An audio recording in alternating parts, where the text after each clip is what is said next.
Meantime, there's an election going on in Virginia, November 7th. Governor, lieutenant governor, attorney general. We've already made one prediction. Jill Vogel is going to win the lieutenant governor seat for the Republicans. We are predicting that she will defeat, this is my prediction, I'm never wrong, she will defeat Justin Fairfax. My other predictions, well, they're coming later. But that one, plus all the House members are up. That's right. All the House of Delegate members for Virginia, they're all up for re-election.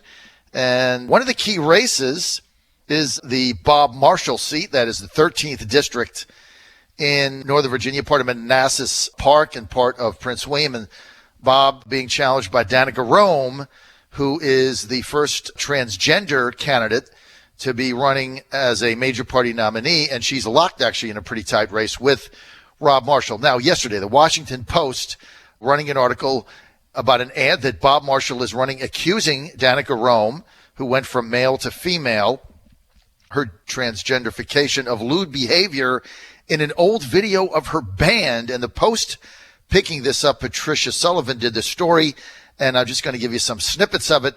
She said that longtime Virginia State Delegate Bob Marshall, Prince William, is facing a well-financed challenge by Democrat Danica Roem.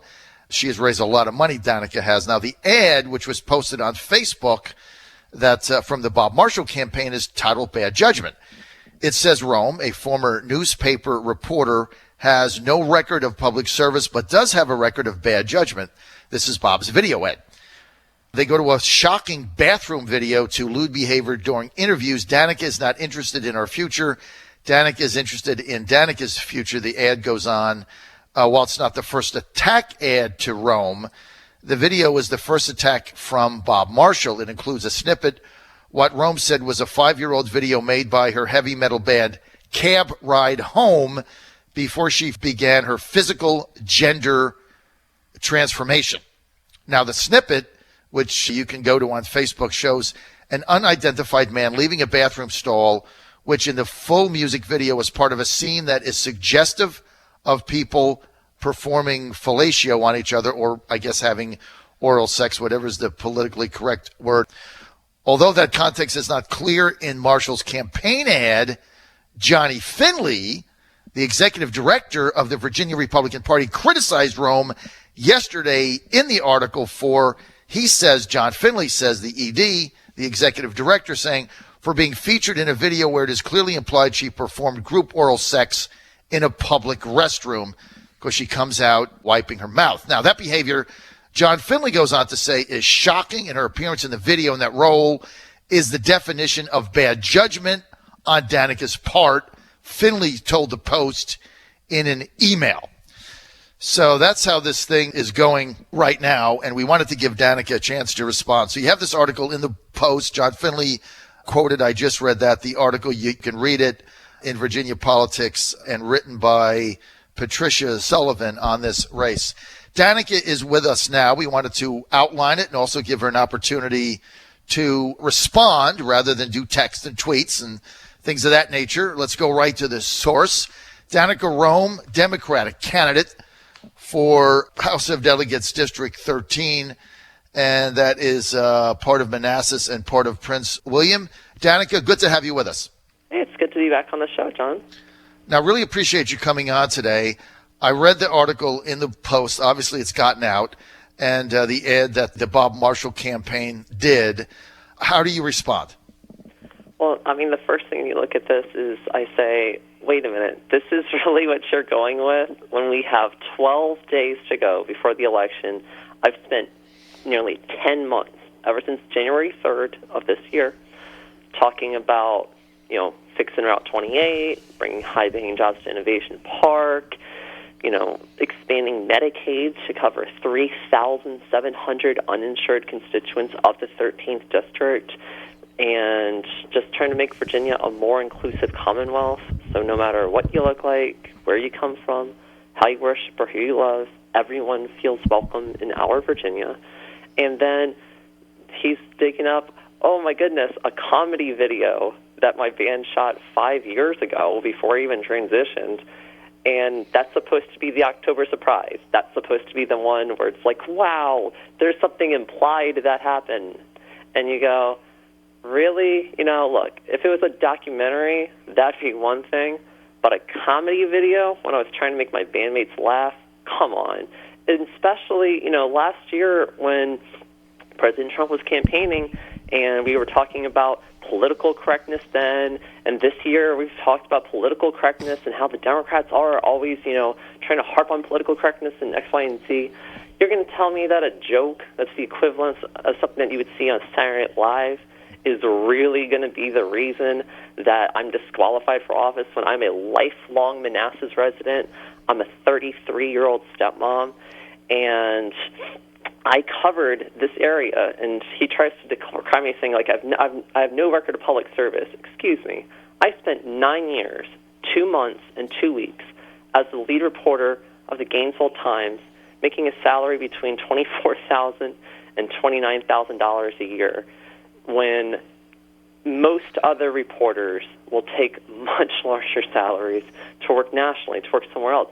And in fact, I worked 2 full-time jobs for 4 out of 5 years, from 2009 to 2014, because I didn't earn enough money to pay the bills, just at the Gainesville Times, but I kept doing it anyway because I loved the job.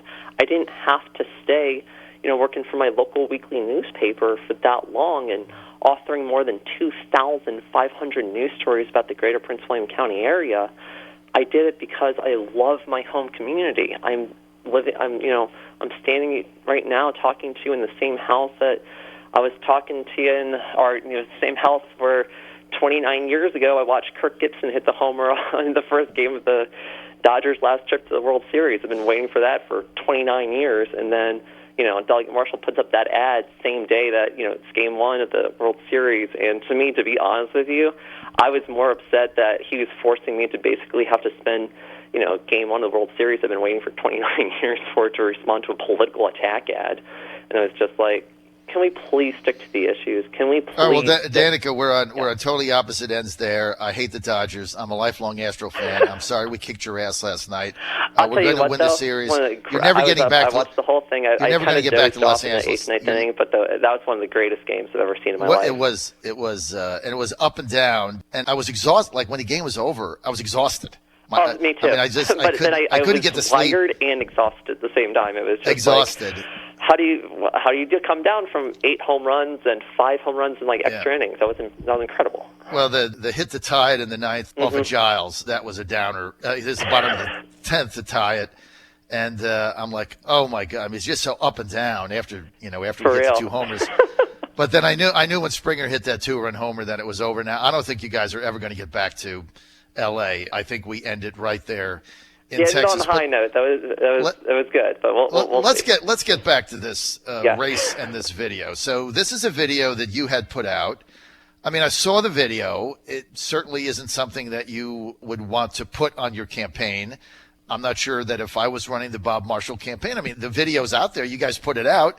I would have probably done the same thing with it, and it's not particularly doesn't show you in a good light. So, but you're not denying it, right? Because you guys actually put that video together. So so if you're a voter looking at this, I mean, you're looking at it, you're saying, this is kind of gross. Yeah. So you're saying it isn't an issue, Danica. I mean, I want to give you a chance to respond, but I mean, some people look at this video and they're like, this is the person we're going to send to Richmond? I mean, you got to really explain this thing better. Sure. Well, look, contrast making a comedy music video where the whole point of it is to make my bandmates laugh versus Delegate Marshall's bad judgment when he said that disabled children were God's punishment for abortion. That's far more lewd than anything I have ever done with my band. And I look at this and I go, look, last year on the campaign trail, obviously, I know, what your role was, in the Trump campaign, but at the time when he was so heavily criticized for the Access Hollywood tapes in particular, Delegate Marshall came rushing to his defense in an op-ed for Conservative HQ, making the case for why conservatives should forgive him. And he basically just said, it's in the past, let's focus on, our immediate need and everything right now. It's all right. Look, when you're in a video like that, bragging about sexually assaulting women, apparently Delegate Marshall, that's forgivable. But oh my goodness, a comedy video, how horrible.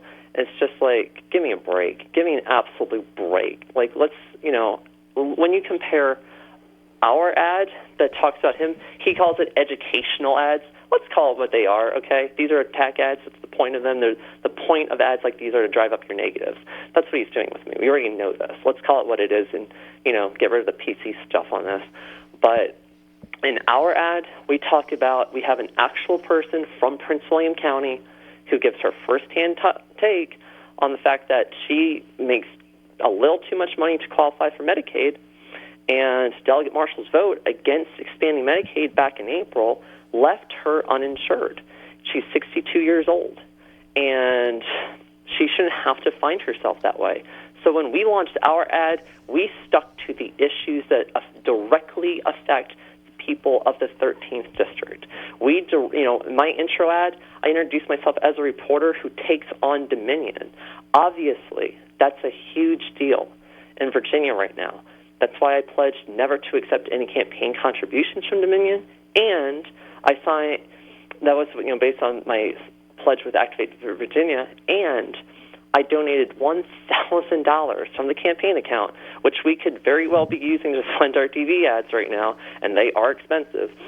I donated $1,000 to the Coalition to Protect Prince William County, which is the group that's putting up the legal fight against the Dominion's proposed power towers through Gainesville and Haymarket to connect out to Amazon. When I look at that, that's the sort of stuff that directly affects the lives of the people of the 13th District. We're with Danica Roem. Danica is a Democratic candidate for House District 13. She's challenging Bob Marshall, and that is Manassas, some of Manassas and some of part of Prince William County. This election is close. It is a swing seat, and it's going to be decided on November 7th. Just so everybody knows, Danica is the first transgender candidate of a major party for the House of Delegates in Virginia. She's made no secret of that. She has so far raised $500,000 in this race, much of that money from out of state. Bob Marshall has raised about $185,000, so she has a big financial advantage. How have you been able to raise so much money as a challenger, Danica? Well, on the one hand, hard work. Some of the best advice I was given the entire campaign was nothing beats hard work. Delegate Mark Levine told me that on April 1st at Equality Virginia's Commonwealth Dinner. And so, look, we've had to work hard for this. And at the same time, we've taken in more donations from more people within the 13th District from Manassas Park, Gainesville, and Haymarket, and the immediate surrounding communities than Delegate Marshall's taken in. And, yes, we've done extremely well, throughout Prince William County, throughout the Commonwealth, and throughout the country. And part of that is when you have a lot of groups who believe in your message, they endorse you, they'll send out fundraising emails that go nationwide, and then people chip in. And you'll notice, this month alone, I'm curious whether we will have set a 25-day record for most number of donations, because I think we're somewhere around 3,000 or 4,000 for this month alone, and this is just since October 1st. And look, we work hard for this. That's the nature of the beast, right? And we know that Virginia is the Wild West of, campaign finance. So if Delegate Marshall had a problem with this, he's had 26 years in office to address it. He didn't. And so we're playing by the rules of the game. We're raising money. And I'm not taking money from groups that have, corporate interest in front of the state government. And I look at that and say, okay, my money's coming from people. It's yeah, we got some union money. Yep. Yeah, we got some identity money. Yeah, that happens. And at the same time, look at the number of donations between $1 and $100 that we've gotten. Thousands upon thousands upon thousands of donations. Look, there's no question. It is a grassroots, people-powered campaign. You've done a good job. You raised $500,000 for a House race as a challenger. That's a pretty good number. I don't care where the money came from, Danica. So I agree with you on that. You also did. I'm just going to ask you point blank because you've always been honest with me, and I really appreciate it. I really do. I'm just going to ask you point blank. I was taken aback when you did the video ad of your putting on makeup. Yeah. Because you were running your campaign based on the issues, your policy wonk, and Route 29, I believe, and you've 28. been on our show Well, talking also about 29 is a problem too, by the way. That also runs through Gainesville, but yes. Right. I mean, so you were focused on the issues. Then you do a video ad putting on makeup, bring attention to your transition from a male to a female to a woman. And I saw that ad, and it looked like it was desperate to me. I'm like, why would you run that ad when you're trying to run on the issues? So just walk me through the thinking on that. The thinking on that was 2 days prior to shooting that ad. That was we ended up that weekend. We were shooting our TV ad. And 2 days prior to that, Delegate Marshall told a reporter from my alma mater newspaper, the Gainesville Times, he said, "Why do you call Danica a female? Did Danica's DNA change?" He had been, at that point, misgendering me for months in the press. He has been absolutely openly hostile. He doesn't just vote the wrong way. It's the difference between having a different opinion about, even civil rights versus being openly hostile, where he's put in 4 anti-LGBTQ bills just this year alone, and he didn't put in his one and only transportation funding bill until his 2 anti-transgender bills, explicitly anti-transgender bills, died in subcommittee by his own party's hand. So what happened with that ad was that DNA line, when he said that, I thought about the kids who were in that video. And the first kid who's in that video is a 15-year-old trans boy who goes to school over at Colgan High School. And what he is saying when he says, "Did Danica's DNA change?" that basically is taking a direct strike at my identity. He's basically saying that I'm living a lie, that I'm not who I say, who I and my doctors say I am. I realized at that point that that's not just about me at that point. That's about telling kids, like my 10-year-old volunteer from Roanoke, who's a little trans girl who drove all the way up, whose mother drove her all the way up from Roanoke to Manassas to, be a part of a photo shoot that we did back in April. I realized at that point that those kids need a voice. They need a champion. And it's not okay for him to keep getting away with saying just these horrible transphobic things all the time. I put that ad out for those kids. I put that ad out for every person who needs to understand what transgender experience is like without having to say his name in it. I'm able to keep it positive, inspirational, but at the same time, when I sent out the email, I might have sent it to you too, I can't remember. When I sent out the email for it, I included, the context of what drove it. It was that quote, and I got tired of dealing with it, John. You spend, at that point in the race, I spent 8 months talking about the issues, and then he has to go and unload garbage like that. I said, you know what? No matter what happens on Election Day, right now I have a platform to say something, to say that that's not okay, and to, basically give people an inspirational, upbeat message that no matter what you look like, where you come from, how you worship, who you love, you should be celebrated in Virginia. And the tagline of that ad was, and when I stand up on the floor of the House of Delegates, and the Speaker of the House says, "The gentlewoman from Manassas, LGBTQ kids everywhere will know they can succeed because of who they are, not despite it." The biggest act of defiance I could give to Delegate Marshall, other than being a great delegate focused on our infrastructure, is to make Virginia more inclusive. And I know that's something that you have, touted for your career, Everybody knows where I stand on this. Danica, it's no secret. I am a pro-gay rights Republican, have been fighting this battle for 40 years. I've been kicked out of multiple Republican parties where I lived as a result of my stance on gay rights. So there's no secret about where I stand on it. That takes I've a got lot to of get out. bravery on your part, too. I'm out of time. I want to. I make no bones about where I stand, and I've paid a heavy price for that. I'm also pro-gay marriage, and at the end of the day, I was right. I am so right on this, and I've been right on it for 40 years. Danica, I'm out of time. I want to thank you for being with us. I want to thank you for your honesty. You're on the John Fredericks Radio Network. More information. What's your website? What is it? DanicaForDelegate.com.